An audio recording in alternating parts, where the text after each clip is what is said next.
my name is Major Steve Gilbert. I'm excited to be here. Sorry we can't meet in person. I was looking forward to traveling out there, one of my favorite places to come. Anyway, my name is Major Steve Gilbert. I'm the Southwest Admissions Officer up at West Point. So I'm based up in West Point, but my area of responsibility is really everywhere from Tennessee over to Colorado and New Mexico. So I'll be your point of contact if you're applying out of any of those areas, and I'll be the one managing your file. Before we get too in the weeds, I've got a quick video for you. We'll play that, and then we'll get on to the brief. Thank you.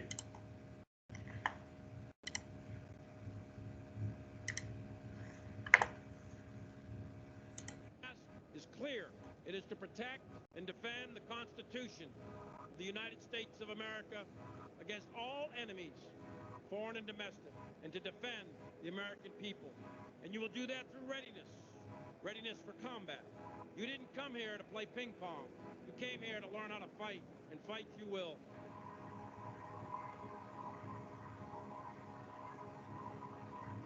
You are this nation's next greatest generation. You're an amazing group of people. You possess the same confidence, the same compassion, and the same character as those who have gone before you in the long gray line here at West Point. Among you is a future president, senator, or members of Congress and captains of industry, entrepreneurs and scientists. But most importantly, among you are our future platoon and company and battalion, brigade, division, and corps commanders. And each of you will be taking a lifelong oath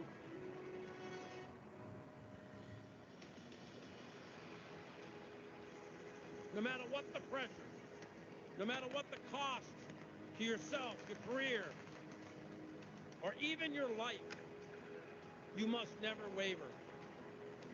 Your confidence, compassion, and character are going to be tested. You're going to operate in unbelievably miserable and Spartan conditions. And you're going to make decisions in incredibly morally ambiguous situations.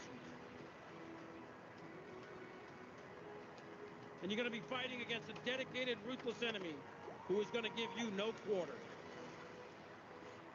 But like those that came before you, you're going to prevail. And you will win.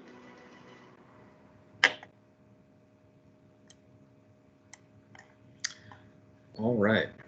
So now we'll get started with the rest of the brief here. So, as you may know, West Point was founded in 1802 by President Thomas Jefferson. It was the first service academy, and prior to that, it was really established as a garrison or a fortification during the American Revolution. And it's the longest continuously garrisoned military reservation in the United States. So what we're going to talk about today is we're going to really separate into two parts. I'm going to talk about West Point experience, who we are, what we do, and why we do it, and then we'll move on to the application and how to make yourself most competitive. So, just like General Milley said in his words there in the video, West Point's mission is to create leaders of character. Our objective is to educate, train, and inspire the Corps cadets to be commissioned leaders of character for the United States Army. So everybody that comes to West Point will commission as a second lieutenant, and within 12 to 18 months of graduation, when they're 22 to 25 years old, they're going to be in charge of somewhere between 20 and 30 soldiers in a platoon as a platoon leader. And that much is guaranteed. No matter what job you choose out of West Point, whether you're an infantryman, in aviation flying helicopters, armor, an engineer, if you go cyber, either way, you're going to be a leader in charge of people. And that's because people are our resource in the United States Army. Between the reserves, the guard, and the active duty, we have over 1 million man standing army, and all of those soldiers need leaders. And so that's why we have a long legacy of leadership, as you see here. Obviously, we have U.S. presidents, 4- and 5-star generals, but really it's when you think of leaders anywhere, you think of West Point. You think of a leader in basketball, you think of Coach K. Any given time we have acting members of Congress and Senate, current Secretary of State is a West Point graduate. Leaders of Fortune 500 companies, CEOs, captains of industry, those are going to be West Point graduates. That's where you're going to find us. Talked about the mission, and this is really important because I'm going to talk about academics today. I'm going to talk about athletics and the military development that we do, but those are all tools that we use to create these leaders of character, because that's the goal, that you commission as an officer in the United States Army and you're able to facilitate that task in complex and ambiguous environments. And so that's important.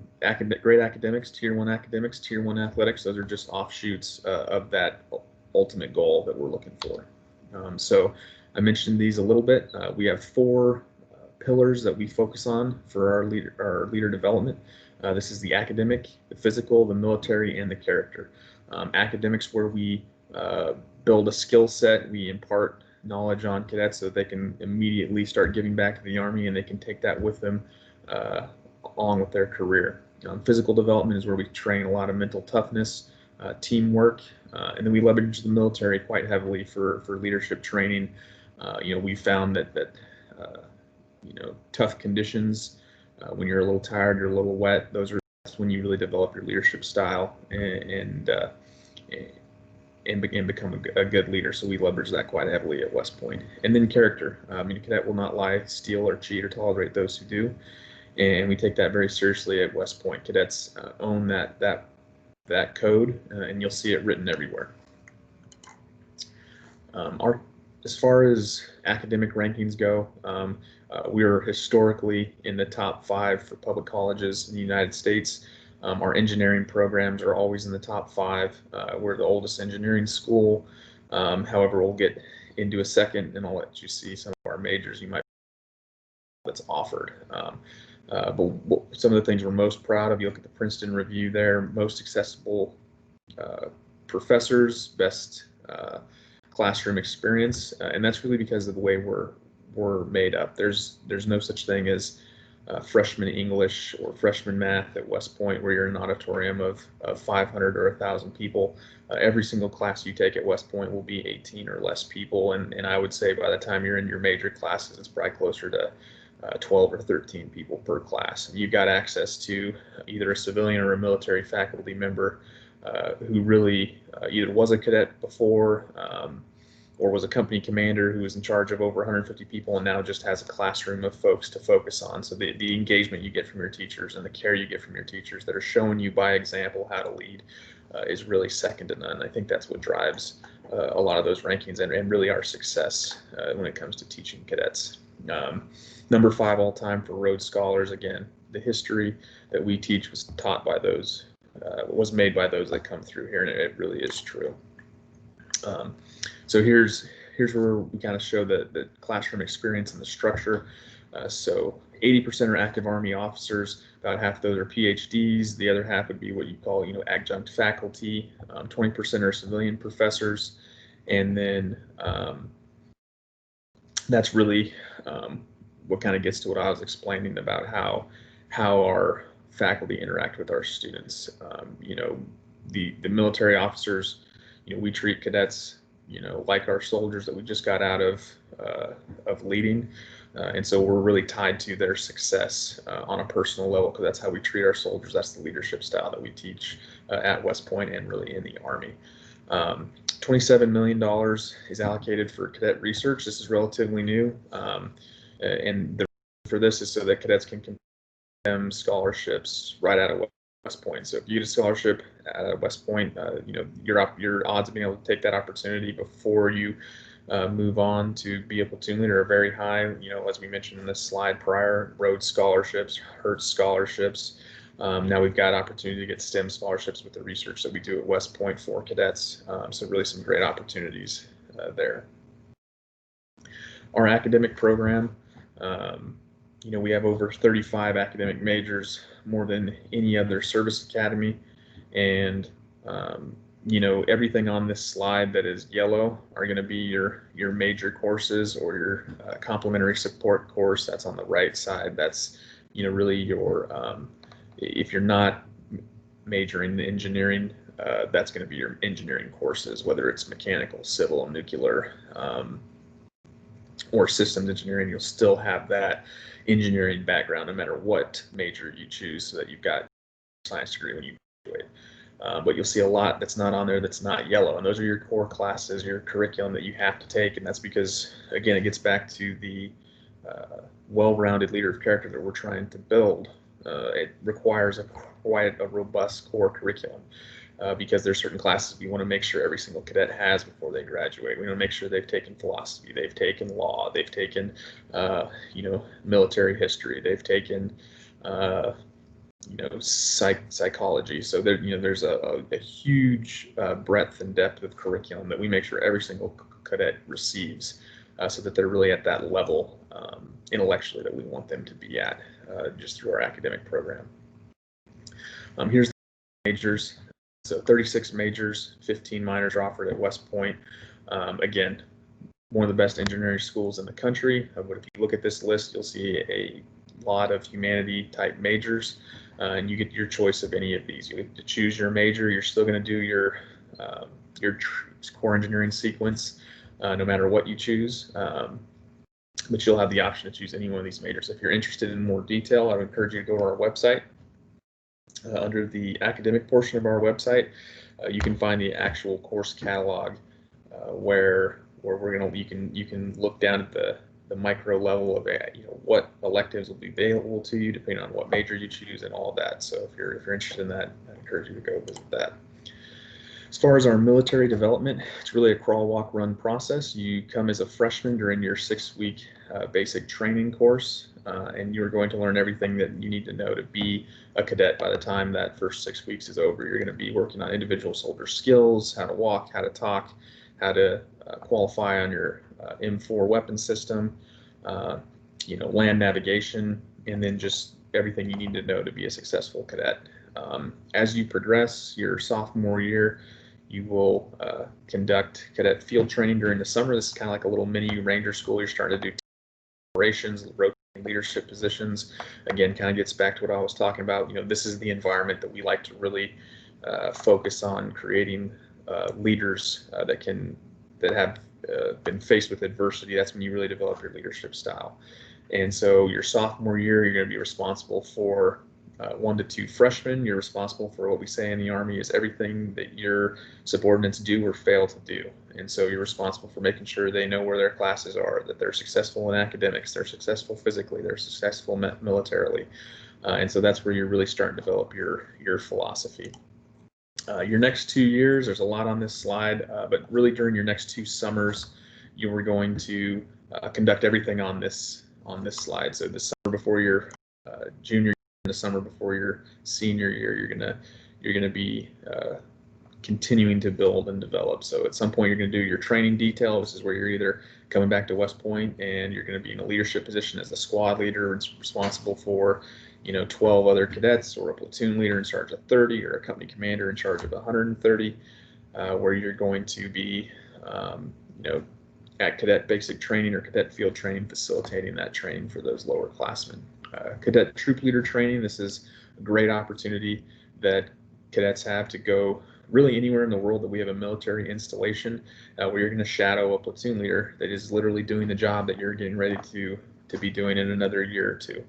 So this is a great opportunity. It's part of our program to allow cadets to see every single job that's available to them, so that by the time they're a senior and they go to choose their branch, they know exactly what they're looking for and what they're interested in.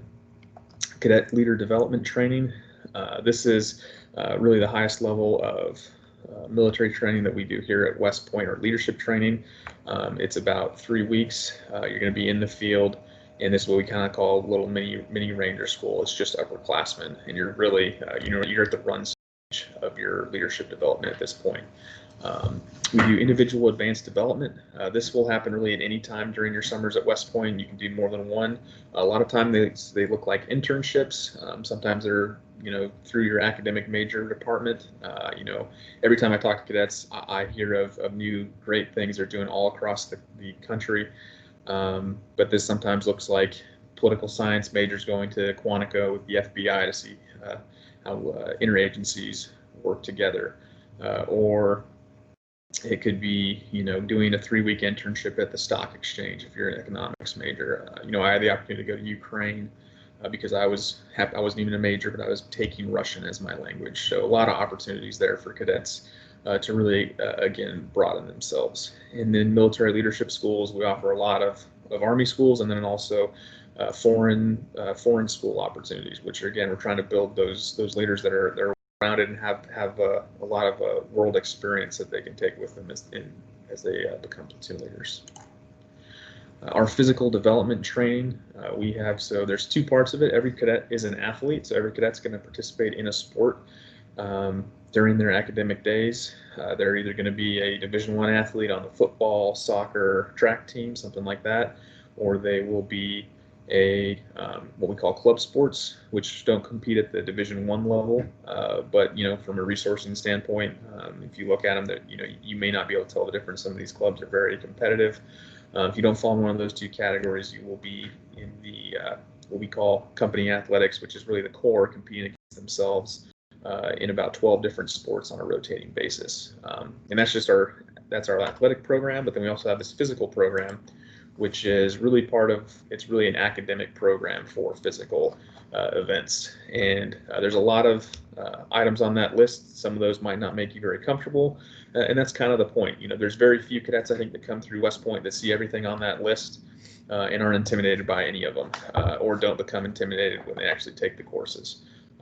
So myself personally came to West Point, wrestled at West Point. Boxing for me, I looked forward to every day I had that class. Not everyone feels the same way about that class. For me, survival swimming, dreaded that class. But the point is, every cadet will go through these. These are graduation requirements.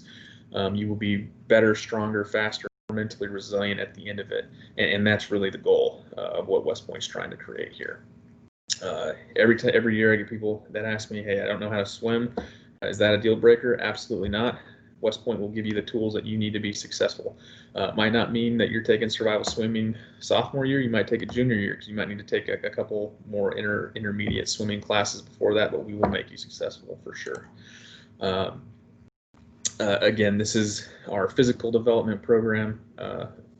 As far as sports goes, every cadet at the end of their duty day, they're going to go to classes in the morning, lunch, classes in the afternoon, and then they're going to go, and one of those classes could be survival swimming, right? So you might take swimming in the morning as a part of a class, and then in the afternoon you're going to go do your sport, one of these 3 pools that you'll fall in, where you're going to be competing on a competitive basis after school. So here's a typical cadet day.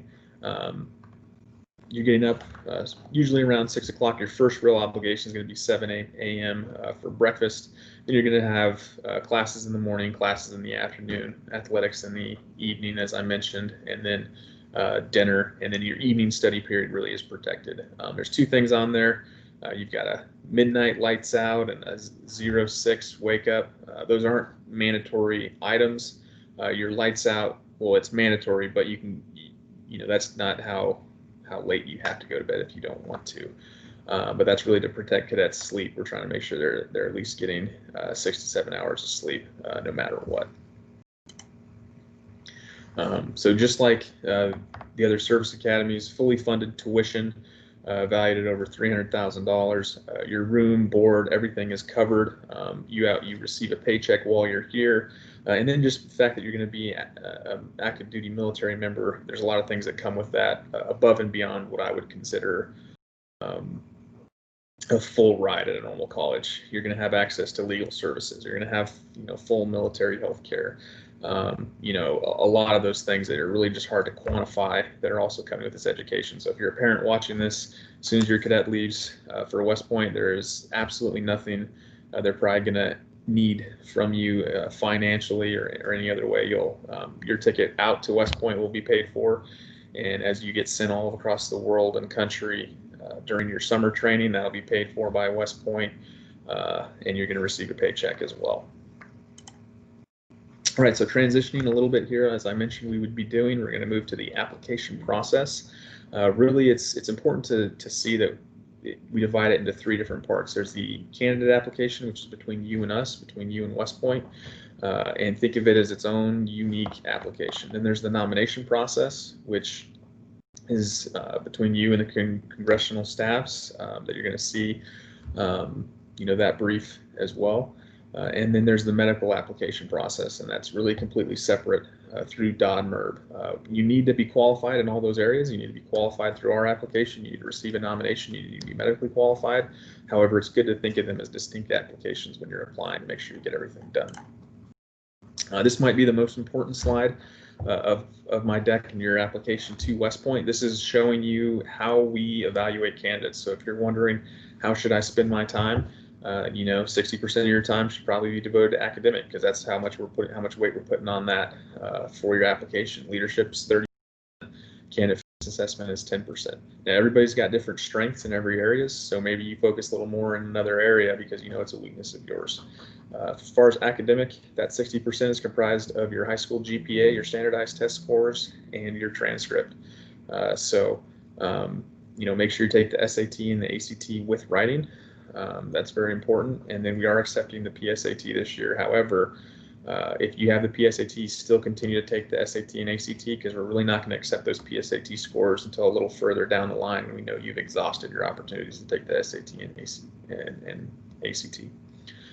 Leadership, that's divided into 3 categories. That's going to be your extracurriculars, your boys and your girls state, your Girl Scouts, your active in the local church community. The list goes on and on of what qualifies as an extracurricular, but it's important that it's something that's meaningful to you, that you can do well in. We don't want you to just scatter and get as many extracurriculars as you can, but just be a member of 30 different organizations. We want you to do well. We want you to exhibit leadership in those organizations. Your athletic participation is another segment of this. So this is high school athletics, your team letters, your captains ships, different success you have on the field or in the court. And then your school official evaluations. This is kind of our system of letters of recommendation, and you're going to have 4 of those, 2 additional if you're in college. But if you're in high school, 4. There's English or chemistry or physics teacher, an English teacher, a math teacher, and a PE teacher. Then the candidate fitness assessment. This is the same fitness assessment shared by the service academies. This is 10%. It is a pass-fail event, unlike the other segments that I've gone over. So this is critical that you make sure you practice and you perform well. The only difference is we do require videos for the pull-ups and the flexed arm hang. So again, that's important that you remember to send us those if you're taking a CFA for Navy or something like that. All right, so West Point visits are currently suspended due to COVID. Usually we allow you to come up here to West Point and get a brief, go to classes with a cadet, kind of see what life's like, eat in the mess hall. These are currently postponed, but stay tied into our Facebook page. That'll probably be the first place we'll start posting things as things change during the COVID-19 pandemic. And as you know, a lot can change in a month, so just stay plugged in and follow us, and we'll make sure to let you know when these become available again. If you're not currently applying as a senior in high school or above, if you're a junior, starting in January, you'll be able to apply to the summer to come to West Point field and see what it's like to be in the Army. This is a great opportunity to really see if this is right for you. And you can start January 15th of your junior year. You can start your file, and that'll serve as your application to SLE if you're interested in it. So this is a great opportunity. Right now, we didn't do it last year for the first time in I don't know how many years due to COVID-19. But again, we're planning on conducting it this year. So again, stay plugged into us, plan on applying, and probably come next spring, it'll be locked in for sure. All right, so that concludes my brief. I know it was quick, but hopefully you guys got a lot out of it. Make sure you take these due dates down. Our application deadline is January 31st. You must be medically qualified by April 15th. It's important to note that doesn't mean started the medical process. That means that you've finished the medical process, and sometimes that can be a back and forth. If you have a broken bone last spring, you got to send X-rays in. That process can drag on. So make sure you finish your application with us as soon as possible so we can start you on the medical and you can get that piece done. Be proactive throughout the process. There's a lot in our application that is required of you individually, but some things require outside help your school official evaluations. You need teachers to write those.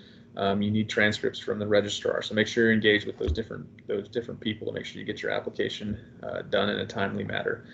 Make sure you're studying for the SAT and ACT. I think most people do that because they're unique tests. Make sure you practice for the CFA though. There's no surprises on the CFA. We give you videos, we give you written instructions. You should know exactly how many reps of every event you're going to perform when it comes time to take it, so that you're prepared.